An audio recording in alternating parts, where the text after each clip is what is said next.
Welcome from the windy city of Chicago. I am Derwin Smiley. I am on location at the new Mount Pilgrim Missionary Baptist Church in the wonderful city of Chicago. I will have a conversation with Tavis Smiley and Dr. Cornel West about their new book entitled The Rich and the Rest of Us. I am glad you are with me, and that show starts right now.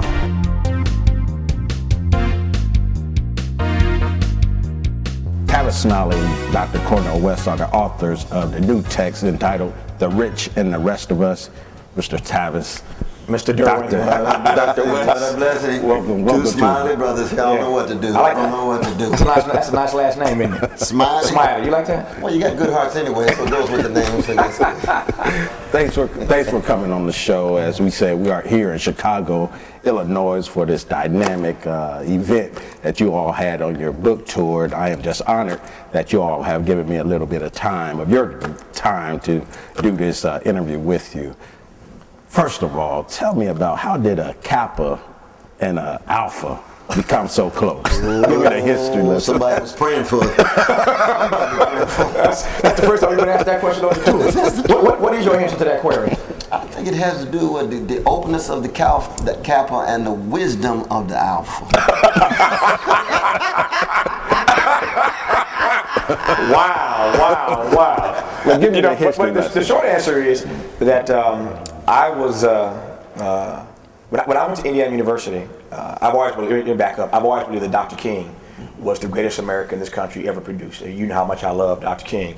And King, of course, was an Alpha. And Doc and I have this great debate all the time about Kappas versus Alphas.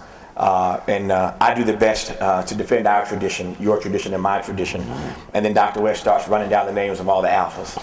And it is, I must say, it's a serious conversation when you start running the names of Martin King and Thurgood Marshall. See, he does this all the time, man. Paul Rhodes and W.B. Du Bois, Adam Clayton Powell Jr. And we got some great ones, John Conyers and Tom Bradley. There's a long list. But the truth of the matter is, we say this all the time, if you take the Kappa men and the Alpha men, and of course Alpha was there first, we give them respect. So we take the Alpha men and the Kappa men out of America, the country almost collapses, because the significant contributions made by just the Alpha men and just the Kappa men are so significant that it really has fundamentally changed the nation. So Doc and I didn't come together around some fraternal bonding or some fraternal conflict. We came together because both of us have hearts and minds and souls that care for the least of these. That's the tradition that you and I grew up in our Pentecostal upbringing. We always talk about that as well. You don't just have Alpha and Kappa, you got Baptist and Pentecostal. But we still come together as brothers, and as you know, Joyce Smiley, Irene West. As you know, I am your older brother, and I'm honored to be so. Honored to have you as my younger brother. But in many respects, 25 years ago, given that I'm the eldest in our family, I became the younger brother he never had, and he became the older brother that I never had. So it's just a wonderful relationship. Absolutely. Dr. West, what is your definition of true friendship? True friendship is an openness of heart. It's a broad scope of embrace and patience. Love is at the center of it, which includes critical exchange. We like to engage in critical exchange because we don't agree on everything.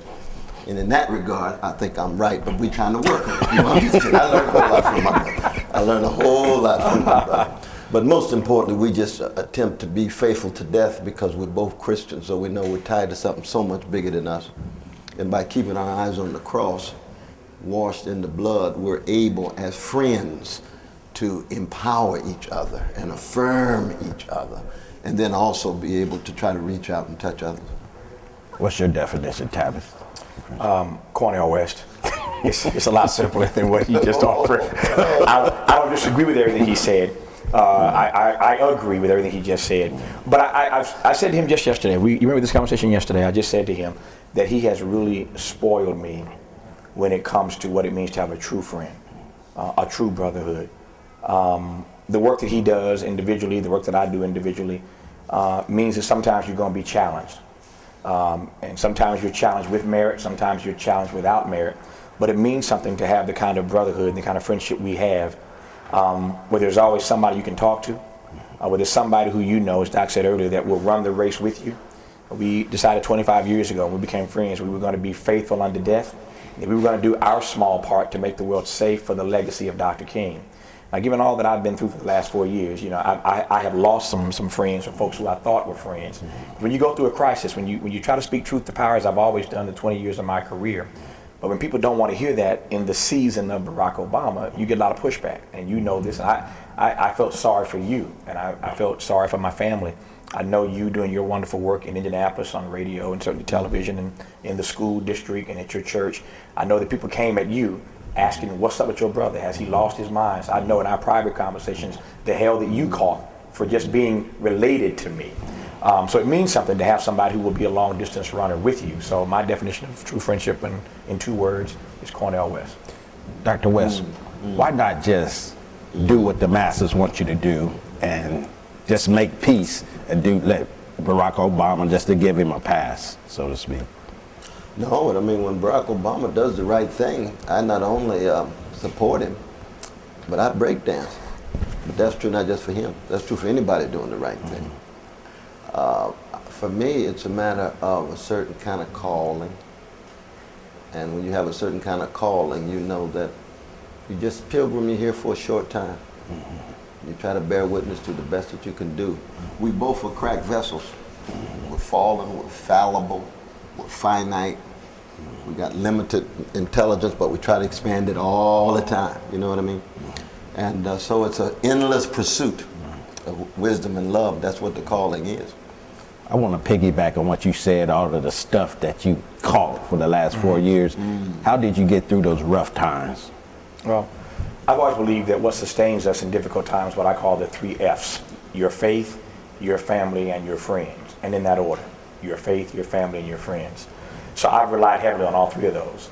You know, a journey like this certainly increases your faith or challenges your faith. Certainly without the aid and the support and the love of family, these moments are more difficult to navigate. And dear friends, of course, Dr. West falls in the family and friends category. Sounds like an MCI commercial, family and friends. Anyway, it's been good to have some friends along the way. But at the end of the day, I mean, I haven't lost a lot of sleep over that. I mean, one of the things that you learn, and one of the reasons why we're talking about this issue of poverty, is we believe in being true to our vocation, in using our voice to speak truth to power and to the powerless, to try to focus the nation on the things that, as Dr. King would say, really matter. And the older I get, the more I come to this conclusion every day that whatever time I have left, I want to spend it doing work that is meaningful. I want to live a life of rich and high purpose. And so when you wake up in the morning with that as a goal, then it's much easier to avoid the distractions. Dr. West told me years ago that none of us you're not going to live to be the age of Methuselah, and you're certainly not going to live forever. And the sooner you come to terms with the fact that one day you're going to die, and that you want to die with your boots on, that you want to die fighting for justice and doing mercy, and defending the people who are catching the most difficult time in this country. When you commit yourself to that, and you know one day that's going to end, and you're not going to get everything done that you really wanted to do, then you come to terms with what it means to get up every day. As Doc would say, put your cemetery clothes on and go to work. So I mean, it was a challenging period, but I didn't lose that much sleep over it. Dr. West, the poverty tour. Give me one success story. On the tour itself? On the tour. Oh, I think the first time when Brother Tavis came with me with the idea, he said I want to go to Indian reservation, no matter what. And we got to the reservation, and we heard the story of an old sister there whose land had been taken by some well-to-do folk on the reservation, but it was situated right next to the water so they could have the perfect view. So even on the Indian reservation, the Indians are pushed off. And the land burial become backyards for the well-to-do. And there was an older sister there who was telling the story about how she struggled, preserved her dignity, refused to hate, still was full of righteous indignation, very much like Jesus in the temple when he went to Jerusalem. That to me was a kind of triumph, even though she hadn't politically won, because she's strong. She had a dignity. Tavis was talking about in the powerful lecture that he just gave here in Chicago. Tavis, a success story today on the poverty tour. There's so many stories we tell in the book about the fact that people are in fact fighting back. When you think of poverty, too often we think in color-coded terms, as I said earlier today. You think black, you think brown. The truth of the matter is that Americans of all race, of all colors, of all creeds are fighting back. And in this book, we don't just talk about the negative side of poverty. We talk about the positive, wonderful, good work that's being done, the fight back that's being engaged in. We're sitting in Chicago right now. There's a wonderful program in Chicago called Mission Year, which we partnered with to do this event in Chicago today. It's a wonderful national organization headquartered in Chicago called Feeding America. It's amazing to look at the numbers of how significantly food insecurity has increased in this country, forcing people to get on food stamps in this Great Recession, others to go look for food. Soup kitchens are now busier than they've ever been. So when Newt Gingrich makes a bad joke calling Barack Obama the food stamp president, there's something in there to be wrestled with, which is why our economy is so bad now that people are relying on food stamps in a way they never have. So just to see the people who are fighting to hold on to their homes, people who are standing in line. I mean, you see this every day. You see a local story on the news where there's a particular company that's hiring 40 people and 4,000 people show up in the lines with resumes trying to get hired. That's a success story. People fighting back, doing everything they can against all the odds to not let, as Doc would say, misery or poverty have the last word. Mm-hmm. Have either one of you ever felt like giving up? I mean, I never thought about it that long, you know. I really didn't. I mean, when my father died, I didn't have a spiritual crisis, but it hit me so deep. I experienced a pain that I had never experienced before. It wasn't really giving up. It was shattered and disoriented. But I knew if I dig deep enough in my face, I would have some reserves there to continue to put a smile on his face and continue to go on, because my mother was still alive. She's strong, my brother and 2 sisters. So that's not a giving up, but I was just hit so hard. You know what I mean? It's like a Joe Frazier punch right on the left side and you wasn't ready for it. I've had some of those life hits like that. And that was a big one. Dad passed. Yeah. For me, it's not so much giving up. I think Doc's right. It's not about giving up as much as it has been for me, more of thinking about whether or not I'm going to get it all done. Whether or not there's enough time to really make the kind of contribution that you really want to make, particularly on the issues that you wrestle with every day. You talk about poverty, you talk about racism, you talk about education, and a variety of other issues. You wonder whether or not you're going to live long enough to see some real dent that you can place into on or in those problem areas. And again, not so much about giving up, but wondering whether or not what you're doing is really making a difference. With all that I'm doing every day and all that Doc is doing every day, sometimes I wake up and I wonder whether or not I'm just running in place or whether or not you're actually covering some ground, actually getting something done. Because the problems that we are up against and the issues that we raise are not the kinds of things that you tackle overnight. But this is not unusual. I mean, Dr. King wrestled with this all the time, whether or not he was really being effective, whether or not he was really on point, whether or not he was doing all that he could do. So when you now the good news about that is that if you're wrestling with whether or not you're really making a contribution, if you're wrestling with whether or not you're really gaining or covering any ground, then that's a good sign that you really care about what you do, as opposed to just spinning your wheels. Just the very nature of the fact that you're wrestling with these issues and what your impact is or is not means that there's a deep compassion inside for the work that you do. So I don't see that as a negative, but the short answer is no. I never thought about giving up, just whether or not it's really making a difference. I want to jump into the book, The Rich and the Rest of Us. You spoke in your discourse this evening about the title being provocative. Take me there. Yeah, it is provocative to some, but again, I didn't think of it that way. I mean, it never occurred. It never occurred to us that it was provocative or controversial. But I've been amazed at the kind of conversation on the internet specifically about the title and whether or not it's divisive. And I just don't see it that way. I mean, what is divisive in this country is income inequality. What is divisive is opportunities for the rich and the lucky, and not enough jobs or the living wage for the poor. But when you read beyond the title, when you get into the text, and I would tell people or encourage them to read the book before they start to argue about what the title of the book is. When you get inside, I think we make the case about as strongly as one can make it that there is clearly a divide in this country. When 1 out of 2 Americans is either living in or near poverty, that's a divide. When 1% of the American population control and own 42% of the wealth, that's a divide. And so any way you want to look at it, when the younger you are in this country, the more likely you are to be poor, that's a divide. When student loan debt is now greater than credit card debt, that's a divide. So you can do this all day long. You ain't got enough tape for all these divides that we try to raise in the text. But I think when you get a chance to get inside of it and get beyond the title, The Rich and the Rest of Us, which we stand by the way, we don't offer any apologies for it. But I think once you get inside the text, the case is made pretty strongly. I want to ask you this question. Would you want to be in the 1%? And if you were, what would you do to make a change to the system? If I were part of 1%? Yes, wait, you're not part of 1%? No, if I hit the lotto, I would be. So you said if I hit the lotto, what would I do? Well, first, I take care of my family. Because when Brother Tavis talks about faith and family and friends, I do still have a profound commitment to my family, even as I fight for the general cause of justice.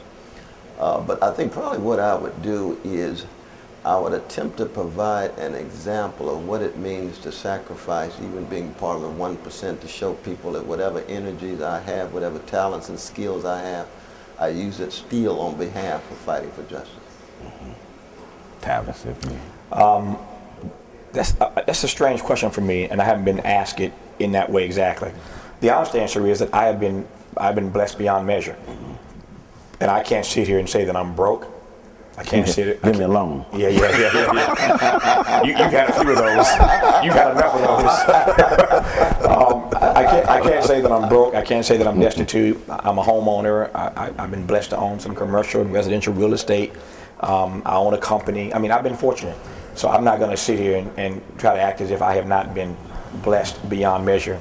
Having said that, I think that as the Bible implores, to whom much is given, much is required. To whom much is given, of them much is expected. And I think, the more you have, the more you've been blessed to do, the more access you have, the more you ought to do for those who are disenfranchised politically, socially, economically, and culturally. So it's been, and obviously, given that how I was raised, since we were raised in the same house, I tell people all the time, we discuss it in the introduction to the book, I'm one of 10 kids. And to the extent that I have brothers and sisters who are literally, as we speak, and this, in jail, some on drugs, some unemployed, a couple who've lost their homes. I mean, so these are not issues that are foreign to me within my own immediate family. I have struggled to help those in my family make it through this great recession. And as you know, and you're example of this, helping them go to college. You're a proud graduate of Hampton, and I was honored to help you go to Hampton and get that degree. And others have gone to Indiana, and others have gone to Morehouse. And so, being the eldest, my responsibility was to do my part to help all the rest of y'all have an opportunity, particularly, black men. I'm not trying to diss the sisters, but I know what black men are up against if they don't get an education. So as long as I have, 9 brothers and sisters and 31 nieces and nephews who are all struggling with poverty, I ain't that far away from it. So, I just think that the more you've been blessed to have, the more you ought to be willing to share with others. So what does the future hold for the dynamic duo? Both of us? Yes, sir.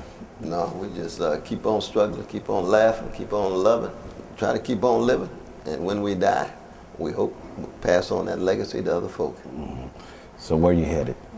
Right now I'm headed to Washington, but and the rest of this tour. I hope that I hope that we can be true to what we committed ourselves to 25 years ago, and that is to do our small part. We're grateful to have a radio show on public radio across the country, Smiley and West. We are grateful to be the authors of this very first book together. Grateful to be on the lecture tour together in this country and around the world, so that we want to just continue using the gifts that God has blessed us with to try to make a difference, to try to, again, uplift those who oftentimes through no fault of their own just don't see a way out. Dr. West. Thank you so much, Thank my you. brother. Salute you. Salute Yes, sir. Tavis. Thank you, and I love you. Much love. Yeah. Nothing you can do about it. Yeah. Tavis Smiley and Dr. Cornel West, the authors of The Rich and the Rest of Us. Go out and support them on their tour. It's important for us to understand how it is we arrived at this place. What do you mean by at this place, Tavis? Glad you asked. Don't know how we arrived here without doing the research. We're now 1 in 2 Americans, let me slow down and say that again. 1 in 2 Americans is either in or near poverty. Now, I was on a math major, but I think that means half of us, which equates to 150 million people out of a 300 million person nation. Half of us, 150 million people, are either in or near poverty. Here's how the number breaks down. You have 3 groups: the perennially poor, or if you prefer, the persistent poor. On top of them, we have the new poor. We argue in this text that the new poor are the former middle class. The new poor are the former middle class. We saw these persons all across the country, 11 states, 18 cities.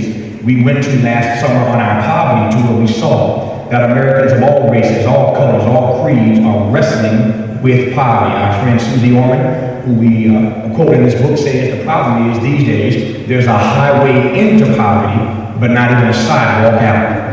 It's so easily to be indifferent, contemptuous, or complacent to the folk who are suffering. And what this text is about is, how did we get ourselves in a situation where so much greed is running amok at the top, with billions and billions and billions of dollars made, but 23% of our children of all colors living in poverty in the richest nation in the history of the world. That's a moral disgrace. It's an ethical obscenity. Then we're told when we raise our voices, we don't have the money. We say we know we should put $500 billion in the military industrial complex. When it comes to jails and prisons, you find all kind of money. But when it comes to education, you can't find a penny. You got to cut. We don't know what's happening. We understand what's going on. It's greed. It's hypocrisy. It's mentality. We just want to tell the truth. And the condition of truth is to allow suffering to speak. That's why this is a love tour. Because when you really fall in love with folk, I don't care who they are, especially poor people, it means that you hate the fact they're being treated unjustly. You loathe the fact they're being treated unfairly. And if you don't do something, if you don't say something, the rest is going to shout out. That's the kind of tradition that we come on. But we lose in that tradition because everybody wants to fit in. Everybody wants to have material prosperity. Everybody wants to look so good and be well-adjusted to injustice. Oh, that's the problem. 1% of the population cannot continue to own and control 42% of the wealth. That cannot sustain it. That's why the Occupy movement gave us that wonderful language of the 99 and the 1%. You can't sustain a democracy. We saw what happened in Egypt and in Tunisia and in Yemen and in Libya and other places around the world, and for whatever reason, we put our head in the sand like an ostrich and consider, or refuse to consider, that that can one day happen to us. We argue, we believe that the very fragile future of our democracy is at stake if we don't get serious about making poverty a priority in America. Louis Brandeis, who we quote and deconstruct in this text, once said that you can either have, we as a nation can either have all the wealth concentrated in the hands of a few, or we can have democracy. You can either have wealth concentrated in the hands of a few, or you can have democracy. But guess what? You can't have both. You can't have both. And that's precisely what we are witnessing in this country. And so this first chapter lays out how we arrived at this place and asks a pretty basic and critical question, I think. How is it, why is it that we have not had a sustained conversation from the top down? I know I'm in Chicago, I know I'm on the west side, but how is it that from Lyndon Johnson to Barack Hussein Obama, we have not had a president who has led us in a sustained conversation about poverty and about the poor when these numbers are as tragic as they are. Let me take you back 4 years. In 2008, we talked about this in the text, 3 presidential debates You'll recall it, as Chicagoans, we were all, the whole world was affixed to it, tuned into it. I know y'all were watching here on the west side of Chicago, throughout the city. And so Obama and McCain are engaging in these 3 presidential debates. In 3 presidential debates, as the economy was tanking, the word poor does not come up one time in those 3 debates. The word poverty doesn't come up one time in those 3 debates. Obama never raises it. McCain never raises it. The moderators never ask about it. The economy is tanking, and nobody raises, nobody discusses, nobody acknowledges it. Back to Father Flavor's point, the poor end up being rendered invisible in that race for the White House. We argue in this book that poverty then threatens our very democracy. Some find that hyperbolic, and we've been pushed back on that already on week 1 on this tour. How dare you suggest that the very future of our democracy is so fragile, that we're somehow on the edge, that we're somehow on the precipice over poverty. Yes, that's exactly what we're saying. That the very state of our democracy, the very future of our democracy is at stake if we don't start to do something like this widening gap between the have-gots and the have-nots. My read of history suggests to me that there is no empire in the history of the world that at some point did not falter or fail. For all you history buffs, you know I'm speaking truth here. There is no empire in the history of the world that at some point did not falter or fail. Every empire has its day.